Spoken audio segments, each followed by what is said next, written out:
Donc, on va quitter l'Égypte et on va revenir un petit peu plus près d'ici, puisqu'on va s'intéresser au nord de la Gaule. Pendant le 5e siècle après Jésus-Christ, l'existence de la partie occidentale de l'Empire romain est rythmée par l'entrée de peuples jusqu'alors étrangers sur le territoire contrôlé par Rome, et ce notamment en Gaule, lieu de résidence des saints dont nous allons nous intéresser à la vie. Parmi ces peuples, les Huns, originaires d'Europe centrale, peut-être même d'Asie. Souvent considérés dans les sources anciennes comme la menace qui a poussé les peuples germaniques à franchir le Limès, la frontière de l'Empire romain, ils présentent quelques caractéristiques qui les différencient des autres et notamment leur histoire comporte une particularité, c'est-à-dire que contrairement à l'immense majorité des peuples qui vont entrer en Gaule à ce moment-là, ils ne vont pas s'y installer. Leur incursion durant l'année 451 est longue de quelques mois seulement et n'est marquée donc que par des batailles militaires et par le sac de quelques cités gauloises. Les Huns ont de plus, dès leur premier contact avec les habitants de l'Empire romain, une réputation terrible, ainsi qu'en témoigne l'historien du IVe siècle Ammien Marcellin dans ses Res Gestae. Au livre 31, il écrit « Les Huns ont tous le corps trapu, les membres robustes, la tête volumineuse, et un excessif développement de carrure donne à leur conformation quelque chose de surnaturel. On dirait des animaux bipèdes plutôt que des êtres humains, ou de ces bizarres figures que le caprice de l'art place en saillie sur les corniches d'un pont. » Ammien Marcellin compare ainsi les Huns avec des animaux ou avec des monstres mythiques et entreprend de faire une liste de leurs habitudes, pour en donner quelques exemples qui sont d'ailleurs souvent restés encore aujourd'hui dans les mémoires collectives. Il écrit « Les Huns ne cuisent ni n'assaisonnent ce qu'ils mangent et se contentent pour aliment de racines sauvages ou de la chair du premier animal venu qu'ils font mortifier quelque temps sous le cheval entre leurs cuisses. » Ou encore, on les dirait cloués sur leurs chevaux. Cette liste d'habitudes ne peut aboutir qu'à la constatation suivante. Les Huns sont totalement différents culturellement des Romains, selon notre historien. De plus, au 5e siècle, dans un empire romain dans lequel le christianisme est devenu la religion officielle, cette différence culturelle majeure se double d'une différence religieuse.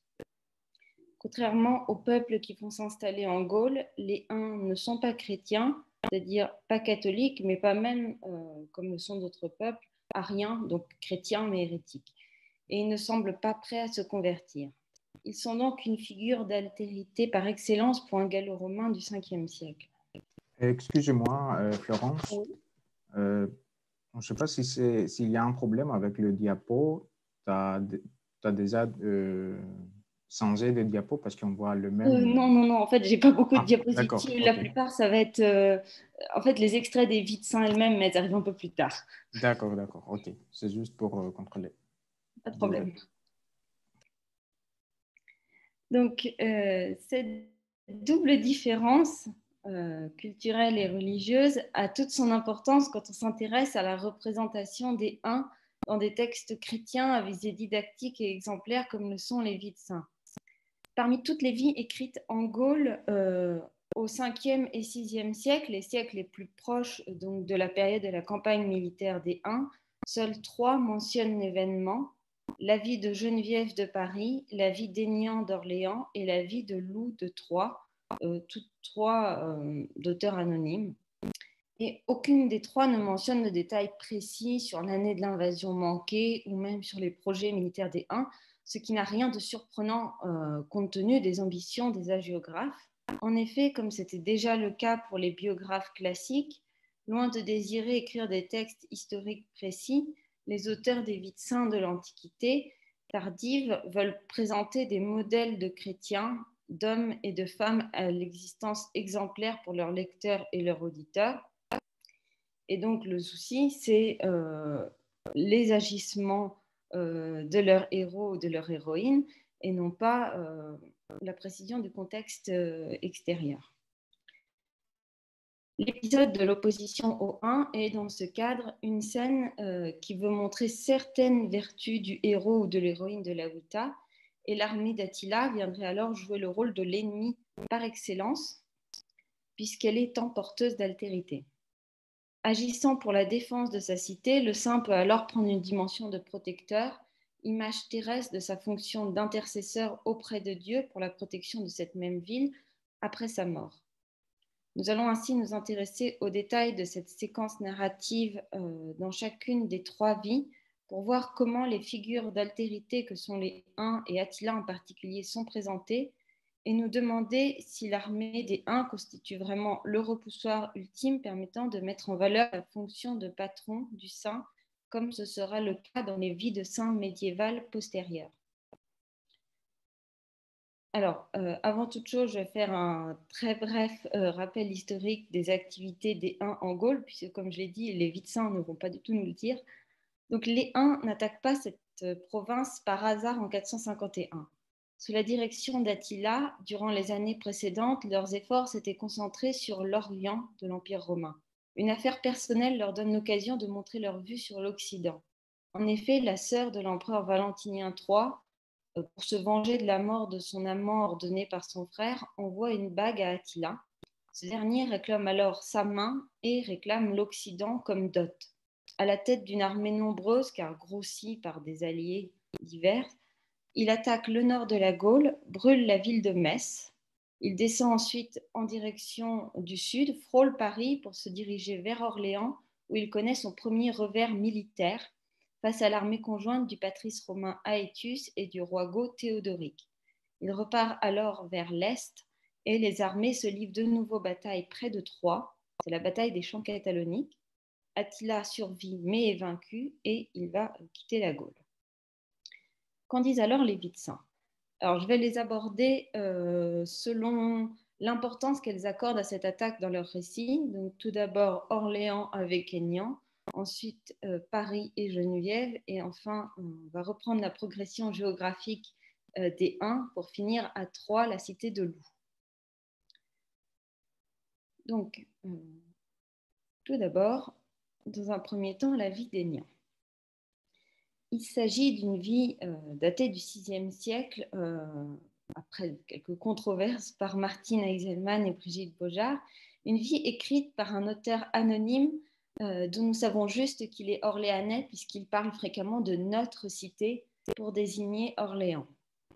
Difficile d'y manquer les Huns puisque la première phrase du texte les mentionne déjà avant même de donner le nom du saint.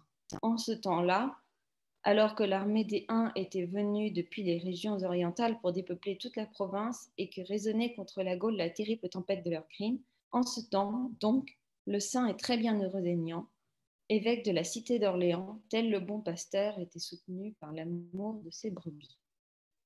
Cette vie a une construction singulière parmi les vies du VIe siècle. Au lieu de suivre une composition anti-chronologique, du moins pour la jeunesse et la fin de vie du saint, elle écarte tous ces topoïs du genre biographique et se consacre à la période d'activité épiscopale d'Aignan.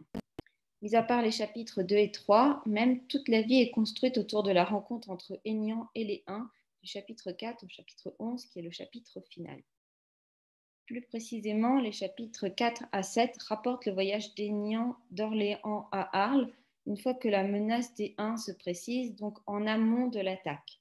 Aignan y rencontre au chapitre 7 le patrice Égidius, qui est probablement Aetius, le géographe, fait une erreur de nom ici.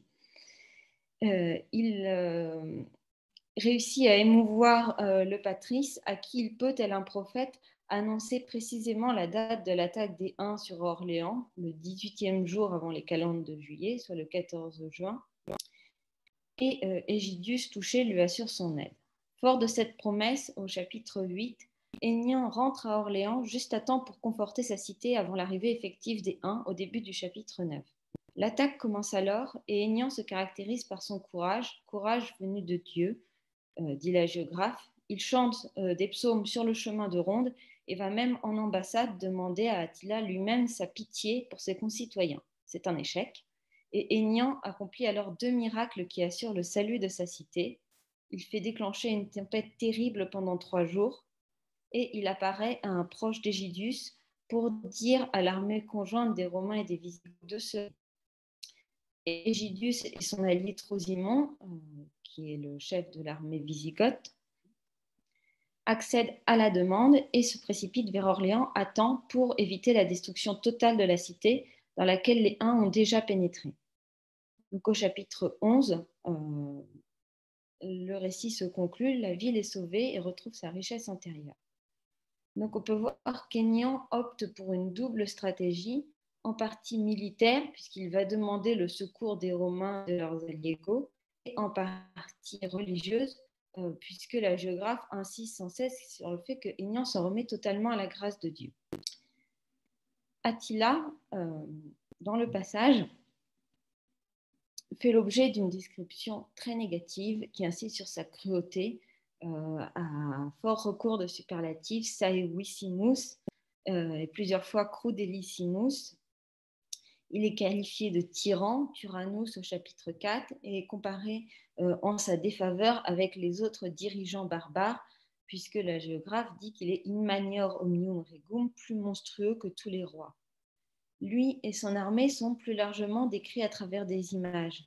Celle de la tempête, qui apparaît dès le chapitre 1, Adversus Galliam Procella, une tempête contre la Gaule, qui est reprise donc au chapitre 7, Ea Tempestate, cette tempête qui désigne l'arrivée des Huns.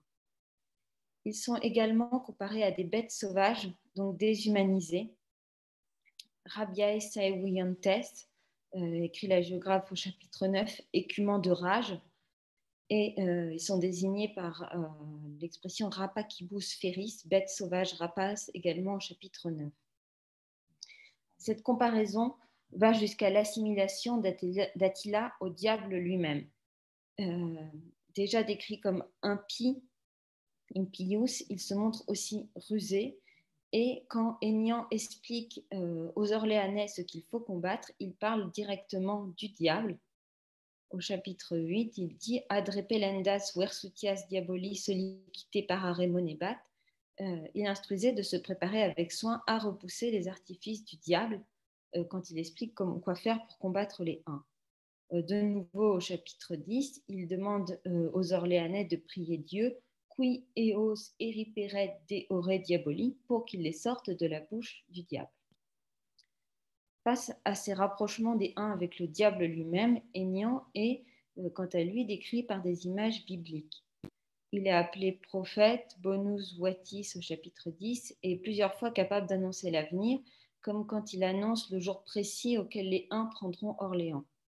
Le miracle de la tempête et de la grande pluie donc, qui va se lever après les prières d'Aignan évoque également les miracles accomplis par les prophètes de l'Ancien Testament, comme la pluie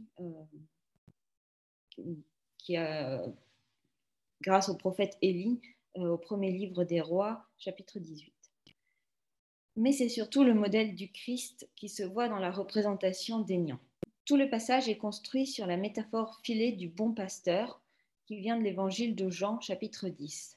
Le parallèle avec le Christ bon pasteur est amorcé dès la première phrase de la Vita, Agnanus ut bonus pastor, agnon tel le bon pasteur, et est poursuivi tout au long du texte. Les chrétiens d'Orléans sont appelés oves, brebis, à de nombreuses reprises. Il est mentionné qu'ils sont dans leur enclos, dans leur bergerie, kaola, qui équivaut à la ville fermée. Aignan est décrit comme leur gardien, custos, et dès lors, les bêtes sauvages rapaces, rapacibus feris, correspondent au loup qui veut voler les brebis dans l'évangile. Lupus rapit, dit la Vulgate, avec la même racine qui a été reprise par la géographe entre rapit et rapacibus. L'opposition entre les Huns et les Orléanais, dirigés par Aignan, se transforme donc, grâce à ces images, en opposition entre le Christ et le diable, entre le bien et le mal. Aignan écrit selon un modèle christique va réussir à l'emporter sur un Attila assimilé au diable. La transformation des Huns en incarnation du mal par excellence permet de montrer Aignan en intercesseur efficace pour son peuple. Il est donc le patron, le protecteur de sa cité sur la terre, ce qui implique donc qu'il peut l'être encore après sa mort, maintenant que saint, il est auprès de Dieu, comme la prière finale de la Vita qui demande son intercession le souligne. Il n'en va pas tout à fait de même dans la vie de Geneviève, sur laquelle nous allons nous arrêter dans un deuxième temps. Donc, la vie de Geneviève de Paris est également une hagiographie anonyme du VIe siècle, elle précisément rédigée en 520 après Jésus-Christ, puisque son auteur nous le dit. Il s'agit de la plus longue des trois, mais elle est loin d'offrir autant de détails sur la confrontation avec les Huns que la vie d'Aignan. Donc, Geneviève est originaire de Nanterre. Dès l'enfance, elle affirme sa vocation religieuse et est bénie par l'évêque Germain d'Auxerre. Elle vient vivre à Paris à l'âge adulte et là, elle mène une vie de vierge consacrée. Mais elle est mal acceptée par les habitants de la ville et il lui faut l'appui de l'autorité de Germain pour s'intégrer dans la cité. Au chapitre 12, donc encore relativement au début de la Vita, la menace des Huns plane sur Paris. C'est le passage que j'ai mis sur la diapositive. Alors, ce passage comporte plusieurs différences avec la vie d'Aignan. Les Huns, tout d'abord, n'apparaissent jamais réellement dans la vie de Geneviève. L'image des Huns et d'Attila ne se constitue que par le biais de la rumeur. C'est ce qui est dit au tout début du chapitre. Exiante sono, la nouvelle se répandait. Et la géographe présente l'armée des Huns en train de commettre une unique action, puisqu'on ne les voit pas en vrai, donc c'est juste le bruit qui arrive. Ils sont occupés à dévaster, ravager, avec la répétition deux fois du verbe voistare. Donc la nouvelle se répandait qu'Attila, roi des Huns, maître en cruauté, avait commencé à ravager la province gauloise, et plus loin, il ravagerait ses autres cités. Dans ce contexte, Attila lui-même se distingue des autres chefs barbares par la comparaison implicite. Regem saevitia superatum, donc la première ligne du texte, il s'agit d'un roi supérieur en cruauté, sous-entendu à tous les autres. C'est tout ce qui décrit directement les Huns dans cette vie, qu'on ne voit jamais apparaître. Leur cruauté est donc moins représentée que suggérée, et ce par la réaction des habitants de la ville, qui est la panique totale. Les habitants de Paris, je cite, furent frappés de terreur. Ils s'affairaient pour transporter leurs biens et leurs revenus, les revenus de leurs richesses dans d'autres cités plus sûres. La violence dont ils font preuve à l'égard de Geneviève à la fin du chapitre 12 et au chapitre 13, donc insurrexerunt tineam, ils se soulevèrent contre elle, et au chapitre 13, donc, que je ne vous ai pas mis ici, mais il est indiqué qu'ils cherchent à la mettre à mort en l'assommant de pierres ou en la noyant dans un vaste gouffre. Donc c'est une réaction qui peut paraître totalement disproportionnée puisqu'elle leur a juste conseillé de rester dans la ville et de prier. Donc, et à l'image de leur terreur, elle montre bien l'intensité de la peur qu'ils ressentent face aux Huns. La géographe a également recours à des réminiscences bibliques pour évoquer l'arrivée des Huns.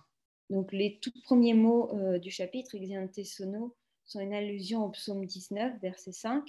Et cette première allusion biblique se complète d'une seconde dans le choix de l'expression gens irata, peuple en colère, pour décrire l'armée unique.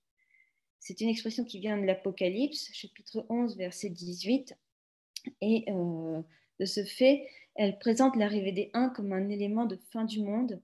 Elle accentue l'impression de catastrophe imminente qui pèse sur Paris. L'intertexte biblique ne se limite pas à ces deux citations. Il y a également donc une comparaison entre les femmes de Paris et deux femmes de la Bible, Judith et Esther. Et ces deux femmes de la Bible, dont la position est identique à celle des femmes de Paris, c'est-à-dire qu'il s'agit de défendre leur peuple face à un ennemi qui leur est totalement autre, que ce soit au niveau civilisation comme au niveau religion, puisque ce sont des Perses donc, qui ne sont pas juifs dans l'Ancien Testament. Donc cette référence biblique va transformer Geneviève en véritable chef de guerre qui va sauver sa cité, puisque comme Judith et Esther, elle va, grâce aux femmes de Paris, organiser la résistance de la ville, la résistance par la prière, puisqu'elle leur conseille donc de persévérer dans les jeûnes, les veilles et les prières. Et les femmes, contrairement aux hommes, vont suivre les recommandations de Geneviève, c'est-à-dire qu'elles vont pratiquer quelques jours l'éveil au baptistère et, je cite, elles se livrèrent entièrement à Dieu par le jeûne et la prière. Le passage se clôt par une comparaison de Geneviève avec Aignan et Martin au chapitre 14. Les grands évêques Martin et Aignan reçurent force louanges en gage d'admiration pour leurs exploits, le premier pour avoir gagné un traité parce qu'il devait le lendemain marcher sans armes au combat devant Worms, ce qui apaisa la cruauté de l'une et l'autre armée. Le deuxième, quand il obtint au prix de ses prières et avec l'appui des Goths, que ne périsse pas la ville d'Orléans encerclée par les troupes uniques. De ce fait, n'est-il pas bon, la géographe au chapitre 14, d'honorer Geneviève, elle dont les prières de la même façon repoussèrent au loin les troupes en question pour que Paris ne soit pas encerclé. Ces comparaisons avec des saints, d'autres saints face à des ennemis qui ont attaqué ou comptaient vraiment attaquer, rend encore plus concrète la menace des Huns sur Paris et participe à la construction de Geneviève comme sainte patronne de la cité, celle qui l'a sauvée des barbares les plus dangereux. Néanmoins, il faut modérer ici l'importance cruciale de ce passage dans la peinture de Geneviève en patronne de Paris. De fait, malgré cette comparaison finale avec des saints reconnus par ailleurs, notamment Saint-Martin qui est extrêmement populaire, Geneviève n'est pas bien reçue par ses concitoyens, elle est insultée, traitée de pseudo-prophète et elle manque de mourir, elle a besoin d'un soutien extérieur pour s'en tirer et retrouver une image positive auprès de ses concitoyens. Donc on peut dire que cet épisode face au 1, même s'il a recours à des éléments qu'on trouvait également dans la vie d'Aignan, ne paraît pas suffisant pour constituer Geneviève en patronne de Paris. Et à titre de comparaison, un épisode plus lointain de la Laïta, au chapitre 35, lors du siège de 10 ans imposé par les Francs à Paris, montre Geneviève en train de ravitailler en blé les habitants de la ville et constitue à en faire plus clairement une patronne de la ville au sens terrestre et donc par conséquent une future patronne de la ville au sens spirituel après sa mort. Donc l'épisode n'est pas suffisant pour faire de Geneviève la patronne de Paris, même si bien sûr il y contribue. Dans un dernier temps, et ne vous inquiétez pas, je vais être rapide, la vie de Loup de Troie nous rapproche de la fin du périple d'Attila en Gaule, puisque c'est déjà produite avant cette vie, chronologiquement, la bataille des champs cataloniques, lieu de la défaite militaire d'Attila. Cette vie assez brève est également du VIe siècle, peut-être de la première moitié du VIe siècle, pas de datation précise. Donc Loup, originaire de la région de Toul, commence sa carrière monastique, même si le mot n'est pas approprié, au monastère de Lérins, fondé par Honorat. Et alors qu'une fois il est sorti du monastère pour régler une question économique dans la ville de Mâcon, il se fait littéralement enlever par les habitants de Troyes, Raptus, pour qu'ils deviennent leur évêque. Là, au chapitre 5, la ville de Troyes se trouve menacée face aux Huns qui approchent. Le passage consacré à l'arrivée des Huns est extrêmement bref dans la vie, un chapitre seulement. Il contient des éléments communs avec les vies de Geneviève et d'Aignan, puisque la géographe commence par rappeler ce qui s'est passé dans les autres cités gauloises pour rendre concrète la menace qui pèse sur Troyes, avant de présenter l'évêque Loup dans une posture semblable. C'est ce qui est dit dans le passage que je vous ai mis. Solicitus piae mentis antestis, sola dominum interquestione et preque deposita, supernae opis defendita auxilio. L'évêque, très inquiet dans son esprit pieux, se remettant à la seule prière et à la seule intercession au Seigneur, défendit sa ville avec l'aide d'en haut. Attila, face à son courage, est décrit comme terrible, immitis, et de nouveau comparé à une bête sauvage avec l'emploi du terme feralis. Mais la suite du passage propose une vision des Huns nettement différente. En effet, alors qu'Attila a emmené Loup comme otage jusqu'au Rhin pour sa sécurité, il fait preuve d'un grand respect de sa dignité. Qui des locaux, c'est la dernière phrase, confestim frevertuatur offertur, reditus non negatur iter ostendibur. Aussitôt dans ce lieu, il lui offre d'en repartir, ne lui refuse pas le retour, lui indique le chemin. Plus encore, Attila se montre intéressé par la foi chrétienne de Loup et lui demande au moment du départ une bénédiction. Nec minus proce orendo supplicavit enixe. et il ne supplia pas moins de prier pour lui de toutes ses forces, et ce, malgré la barrière de la langue, puisque pour communiquer, ils ont besoin, c'est les derniers mots du passage, interpréter unigatio, au moyen d'un interprète de langue unique. Il y a donc dans la vie de Lou une humanisation et même une amorce de christianisation du terrible chef 1, une volonté de réduire la différence qui existe entre les deux hommes. Lou en paye les conséquences. Au chapitre suivant, il passe 2 ans plus ou moins en exil, même si le mot n'est pas employé, blessé par l'absence de visite de ses concitoyens, probablement, mais la géographe ne le dit pas, et ça ne serait sûrement pas dans son intérêt de le dire, soupçonné de collusion avec les Huns. Au contraire, l'auteur de la Wita présente ce séjour comme une nouvelle tentative de protéger le peuple de la ville en lui offrant un refuge à l'extérieur de la ville. Lou apparaît donc bien comme un sauveur pour les Troyens, mais sans que l'altérité des Huns ait besoin d'être particulièrement exacerbée. L'attitude d'Attila vis-à-vis de Lou est celle de n'importe quel roi barbare avant sa conversion face à un évêque.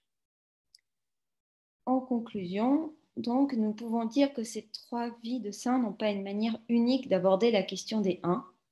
La diabolisation est totale dans la vie d'Aignan, mais elle passe uniquement par la suggestion dans la vie de Geneviève et même fortement nuancée dans la vie de Lou avec une ébauche de conversion du roi Hun.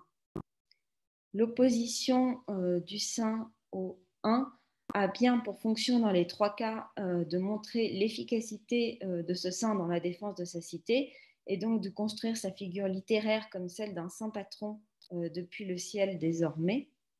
Néanmoins, il faut là encore modérer cela. La réaction négative des habitants dans les vies de Geneviève et de Lou rend nécessaire l'ajout d'autres passages de leur Wita pour que cette construction littéraire soit totalement achevée. À titre de comparaison, les vies de saints des siècles suivants ne prendront pas les mêmes précautions, puisque c'est dans une réécriture postérieure de la vie de Lou que l'expression célèbre flagellum Dei, fléau de Dieu, fait sa première apparition pour désigner Attila. Je vous remercie de votre attention.